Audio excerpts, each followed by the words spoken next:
नमस्कार दोस्तों, कैसे हैं आप। मैं डॉक्टर भुवनेश्वर दीक्षित। आप देख रहे हैं लोकदर्शक। मित्रों, जैसे कि आपको पता है कि अपने चैनल के माध्यम से हम जन उपयोगी जानकारियाँ शेयर करते हैं, जिसमें हमारे पास जो भी समस्याएं हमारी जानकारी में आती है या लोग समस्याएं बताते हैं, उसके निराकरण के बारे में हम प्रयास करते हैं कि उसका निराकरण हो जाए। लोकदर्शक चैनल का एक समाचार बुलेटिन भी चल रहा है, जिसमें डेली समाचार, राजनीतिक, देश विदेश के, क्राइम के तथा अन्य जो भी ज़रूरी समाचार हैं में हम बुलेटिन में दिखाते हैं।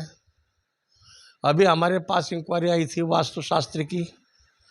कुछ वीडियो हमने पहले भी वास्तुशास्त्र की डाली थी, जिसको बहुत लोगों ने देखा और उसे अपनाया भी। हमने दक्षिण मुखी प्लाट के वास्तु संबंधी कुछ टिप्स बताए थे, किंतु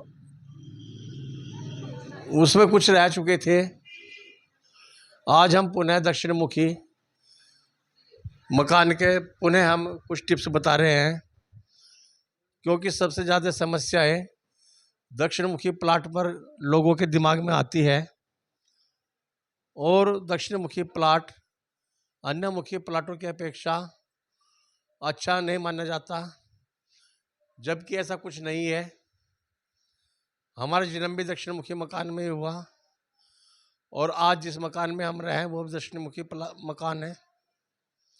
तो ऐसा नहीं है कि दक्षिण मुखी प्लाट या मकान गलत होता है, अपितु उसमें ये होना चाहिए कि वास्तुशास्त्र के हिसाब किताब से वहाँ पर निर्माण हो और जो भी निर्माण कार्य हों वो सही तरीके से वास्तु सम्मत होने चाहिए, जिससे कि घर में जो नकारात्मक ऊर्जाएं हैं वे प्रवेश ना करें और घर में सकारात्मकता बनी रहे। घर में सकारात्मकता बनी रहेगी तो घर में रहने वालों का जीवन खुशहाल रहेगा। सबसे पहले एक नियम है कि हमारा जो मकान है वो हवादार होना चाहिए, उसमें गैस नहीं बढ़नी चाहिए। ऐसा नहीं होना चाहिए कि चारों तरफ से बंद है। आपका मकान किसी भी मुखी हो, उसमें हवा का आवागमन बहुत आना जरूरी है। वो अपने हिसाब किताब से देखें या अपने इंजीनियर को बताएं कि हवा का आवागमन बहुत ज़रूरी है। घर में गैस ना बने। यदि घर में गैस बनेगी तो घर में रहने वालों के लिए सांस की दिक्कत होगी, इसलिए पूरा मकान वायुमय होना चाहिए। जो गर्म हवा है या दूषित हवा है वो बाहर निकलनी चाहिए और घर में स्वच्छ हवा आनी चाहिए। ये वास्तु का मुख्य सिद्धांत है। घर में स्वास्थ्य प्रदान करने के लिए उसमें रहने वाले जो भी रहते हैं उनके लिए सबसे पहले सिद्धांत ये होना चाहिए कि घर में वायु का आवागमन हो। प्लाट के चारों तरफ जो भी संभव है ऐसी जगह अवश्य छोड़ें जिससे कि वहाँ पर खिड़की लगी हुई हों, रोशनदान लगे हुए हों। रोशनदान ऊंचाई पर होने चाहिए, जिससे कि गर्म हवा चूँकि ऊपर उठती है और रोशनदान से बाहर निकल जाती है। तो मकान बनाने के लिए सबसे पहले इस बात का विशेष ध्यान रखें। अब ये मैंने एक स्ट्रक्चर बनाया है। आपको यदि अपने प्लाट पर मकान बनाना है और सबसे पहले हम विचार बनाते हैं कि हमें कैसे कैसे बनाना चाहिए। हम इंजीनियर के पास भी जाते हैं, इंजीनियर अपने हिसाब किताब से बनाते हैं, किंतु आपको भी देखना चाहिए कि क्या मेरे मकान में जो भी उन्होंने जगह दी है या जो भी स्थान दिए हैं, क्या वे वास्तु के सिद्धांतों को फॉलो कर रहे हैं यदि वो फॉलो नहीं कर रहे हैं तो इंजीनियर से नक्शा बनाते समय उस पर चर्चा करें। इसलिए आपके लिए भी ये जीवन उपयोगी चीज़ है, जीवन में आने वाली चीज़ है, बहुत महत्वपूर्ण चीज़ है, थोड़ा इसे भी देखें। अब चूंकि ये मैंने एक स्ट्रक्चर बनाया है, इसमें उत्तर दिशा है, ये इधर दक्षिण दिशा है, ये पूरब दिशा है, ये पश्चिम दिशा है, पूरब और दक्षिण के बीच में ये आग्नेय दिशा है, पूरब और उत्तर के बीच में ये ईशान दिशा है, उत्तर और पश्चिम के बीच में वायव्य दिशा है। तो इस प्रकार ये हमारी दिशाएं हुई। मकान के बीच में जो स्थान होता है इसे ब्रह्म स्थान बोलते हैं। ब्रह्म स्थान ये बिल्कुल खाली स्थान होना चाहिए, इस पर कोई भी निर्माण नहीं करना चाहिए। सबसे पहली बात ये है। दूसरी बात है कि आप अपने मकान की लंबाई चौड़ाई देख लीजिए। यदि प्लाट में थोड़ी गुंजाइश है तो वहाँ पर प्लाट के चारों तरफ इस साइड में ऐसे आप 2-4 फुट की जगह जिस भी जगह निकाल सकते हैं निकालने की कोशिश करिए, जिससे कि आप यहाँ निर्माण करेंगे यहाँ पर खिड़कियाँ लगा दें, खिड़कियाँ रोशनदान लगा दें। किसी भी स्थान पर आप हवा के लिए खाली स्थान अवश्य छोड़ दें, खाली स्थान जिसमें हवा बाहर निकले। किसी भी साइड में जहाँ भी संभव हो वो बना लें। अब चूंकि उसके अंदर हमें अब जो निर्माण करना है तो बारी बारी से लेते हैं। ये चूंकि ये दक्षिण मुखी प्लाट है, दक्षिण दिशा में हमारा रास्ता जा रहा है, ये इसकी विशेष जानकारी मांगी जा रही है, तो इसलिए हम ये बना रहे हैं।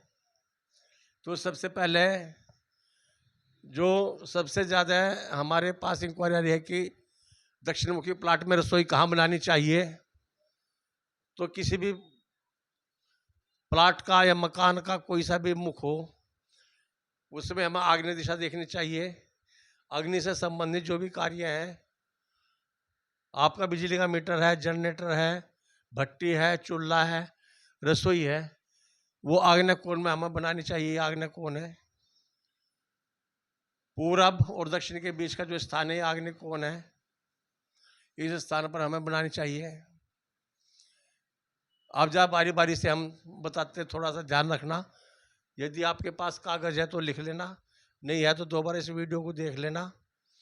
आप YouTube खोलिए, उसके ऊपर सर्च ऑप्शन में लोक दर्शक लिखिए, सबसे ऊपर हमारा चैनल आ जाएगा लोक दर्शक। उस लोक दर्शक चैनल को सब्सक्राइब करके जितनी भी वीडियो हमने अपलोड की है आप उसमें सारी देख सकते हैं। आसान शब्दों में हम बताते हैं। ये अब जब निर्माण देखिए, स्टोर की साइड में होना चाहिए। स्टोर ये वायव्य दिशा में सही रहता है, क्योंकि स्टोर का मतलब है भंडार। हमारे घर का जो भी भंडार है, खाद्यान्न है, घी, तेल, दाल, वो हमें ऐसे स्थान पर रखनी चाहिए जहाँ पर वास्तु के हिसाब किताब से हमारा वायव्य कोना जो होता है कुबेर का माना जाता है, तो वहाँ पर हम ये स्टोर बना सकते हैं, तिजोरी रख सकते हैं, सोना, चांदी, रुपया, पैसा, गहना जो भी है हम इस कोने में सकते हैं। ये वायव्य कोना है, ये ध्यान रखना। इस कोने में हम कहीं भी ये बना सकते हैं। स्टोर, तिजोरी, ये यहाँ बना सकते हैं। अब जाए इसके बाद हमारे घर में कूड़ा कचरा भी इकट्ठा होता है, तो इसके लिए सबसे बड़े ये कोना है, इस कोने में आप यहाँ पर बना सकते हैं। यहाँ पर नैऋत्य कोने में, ये समझो कि पश्चिमी और दक्षिण कोने के बीच में जो है यहाँ पर अपना कुबाड़ घर वगैरह बना सकते हैं। इसके आसपास कोई आप अपना रहने का मकान बना सकते हैं। मुखिया का जो यदि नैऋत्य कोण में मकान है तो उस मकान में अच्छा हिसाब किताब रहेगा। नृत्य कोण को भारी रखे, वजनी, इसलिए इसके ऊपर पानी का टैंक भी रखे। पानी का टैंक नृत्य कोण के ऊपर दक्षिण दिशा में आप पानी का टैंक बना सकते हैं। फिर ये सेप्टिक टैंक है। सेप्टिक टैंक जो हमारा शौचालय है उसके जो मलबा है उसे इकट्ठा करने के लिए, जिससे कि बाहर जा सके, शौचालय कूप बोलते हैं इसे। ये पश्चिम दिशा में सबसे अच्छा रहेगा। पश्चिम दिशा में, पश्चिम दिशा में कोशिश करिए बन जाए। शौचालय इसके लिए भी बहुत ज़्यादा वो है, तो बहुत से हमने घरों में देखा है जा करके कि ईशान कोण में शौचालय बने हुए होते हैं, इस कोने में। तो यदि इस कोने में, ईशान कोण में, आग्नेय कोण में या वायव्य कोण में यदि आपका शौचालय है या कहीं बना हुआ है, तो उस मकान में दुख ही दुख रहेंगे। तो ऐसे मकान में उसे तुरंत वहाँ से हटवा देना चाहिए। पश्चिम दिशा में शौचालय बहुत अच्छा रहता है। इसके पश्चिम दिशा में, उत्तर में स्नानागार आप यहाँ पर ये बना सकते हैं, यहाँ भी स्नानागार बना सकते हैं। तो सबसे बेस्ट है कि पश्चिम दिशा में आप टॉयलेट और यानी स्नानागार और टॉयलेट दोनों बना सकते हैं। एक सबसे बड़ी दिक्कत आती है सीढ़ियों की। मैंने भी अपना मकान बनाया और सीढ़ियों के लिए जो ठेकेदार था उसने जो जगह सुझाई, क्योंकि ठेकेदार या इंजीनियर अपने हिसाब किताब से देखता है, जगह के हिसाब किताब से देखता है, और जबकि वास्तु का सिद्धांत का हमें पालन करना चाहिए। तो जहाँ वो सीढ़ियों बना रहे थे, हमने उन्हें बिल्कुल मना कर दिया कि भाई यहाँ पे सीढ़ियाँ नहीं बनेगी। तो हमने उन्हें जगह दिखाई, वहाँ पर सीढ़ियाँ बनी। तो सीढ़ियों की जो जगह है, पश्चिम, नृत्य, दक्षिण, पश्चिम दिशा में, नृत्य दिशा में और दक्षिण दिशा में, ये समझो कि यहाँ, यहाँ, यहाँ और यहाँ, ये सीढ़ियाँ सबसे अच्छी रहेंगी। पूरब दिशा में सीढ़ियाँ सही नहीं होती, ये ध्यान रखना। बहुत से आदमी कहते हैं पूरब में सीढ़ियाँ, पूरब साइड में सीढ़ियाँ वास्तु सिद्धांतों के विपरीत होती है। और यदि आपको किसी कारणवश इधर पूरब में सीढ़ियाँ बनानी पड़ जाएं, तो इसमें विशेष ध्यान रखें कि जो सीढ़ी आप बना रहे हैं, ये जैसे दीवार है और यहाँ से सीढ़ी है जा रही है, तो इससे यहाँ पर गैप छोड़ दें। यहाँ पर गैप छोड़ दें, यानी कि जो सीढ़ियाँ हैं वो पूरब की दीवार पर टच न हो, यदि ज़रूरत है तो। वरना कोशिश करें कि आप इस दिशा में सीढ़ियाँ बनाएं। पानी का टैंक मैंने अभी बताया था आपको कि यहाँ पर नृत्य कोण में दक्षिण दिशा में पानी का टैंक रखना चाहिए। अब होता है भोजन कक्ष। यदि हम भोजन के बिना तो जीवन संभव नहीं है, तो भोजन सबसे अच्छी बात है कि यहाँ पर रसोई, आग्नेय कोण में रसोई होती है, ये रसोई आग्नेय कोण में।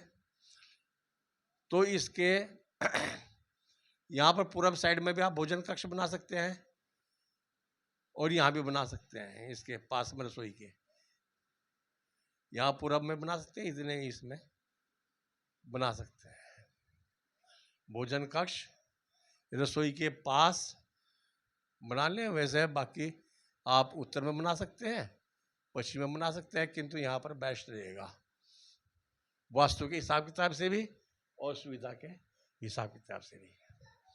अब चूंकि सबसे बड़ी, आप यदि इसे स्क्रीनशॉट लेना चाहते तो स्क्रीनशॉट ले सकते हैं। अब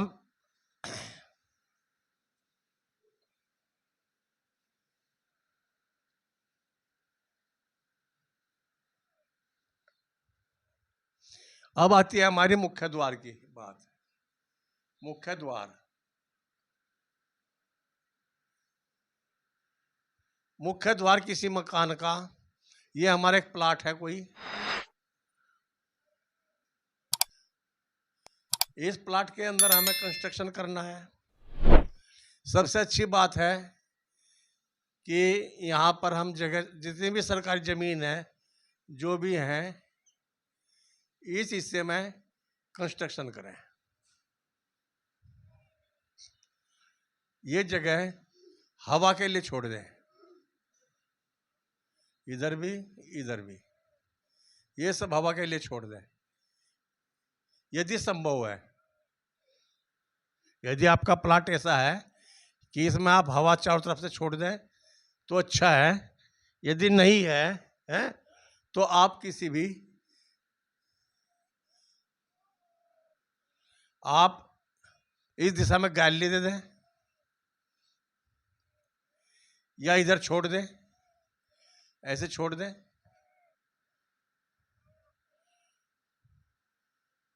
ये चूंकि प्लाट है और हमें कंस्ट्रक्शन यहाँ हो रहा है अंदर, तो हमारा जो मुख्य द्वार है इस हिसाब किताब में माना जाएगा। यहाँ पर ये 4 दीवारी है, ये 4 दीवारी है, तो मुख्य द्वार हमारा इस कंस्ट्रक्शन का माना जाएगा जो ये हमने इसमें रखा। ये इसका मुख्य द्वार ना मानना आप इसे अपनी सुविधा अनुसार कहीं बना सकते हैं, किंतु मुख्य द्वार आप इसका बनावें। इसका यह है कि इसके 9 भाग कर लें आप, इस प्लाट के 9 भाग कर लें और मोटा मोटी बताएं इसमें 9 इधर से कर लें। पहला और दूसरा तो छोड़ दें बिल्कुल, इधर से भी पहला दूसरा छोड़ दें, यहाँ से भी पहला दूसरा छोड़ दें, तो आप यहाँ पर मकान बनाएं। यहाँ पर ये सब 1 2 3 4 5 6 7 7वें पावे तक आप दरवाजा कहीं भी बना सकते हैं। इधर ये 8 और 9, 2 इधर से छोड़ दें और 2 इससे इधर से छोड़ दें और 2 इधर से छोड़ दें। चारों तरफ जहाँ से भी आप बनाना चाहते हैं, इधर बनाना चाहते हैं तो इधर भी छोड़ दें, इधर बनाना चाहते हैं इधर भी छोड़ दें। तो इस प्रकार ये मुख्य द्वार का आपका विवेचन क्या है। आशा है आपको ये जानकारी अच्छी लगी होगी। तो आगे भी हम ऐसी जानकारी आपको देते रहेंगे। आगे जानकारी लेने के लिए चैनल को सब्सक्राइब करें, लाइक करें और शेयर करें। और कोई भी समस्या हो या कोई भी हमसे त्रुटि हुई हो कमेंट्स में बताएं, जिससे कि हम उसमें और आगे बेहतर सुधार कर सकें। वीडियो को शेयर करें, लाइक करें, सब्सक्राइब करें। देखने के लिए बहुत बहुत धन्यवाद।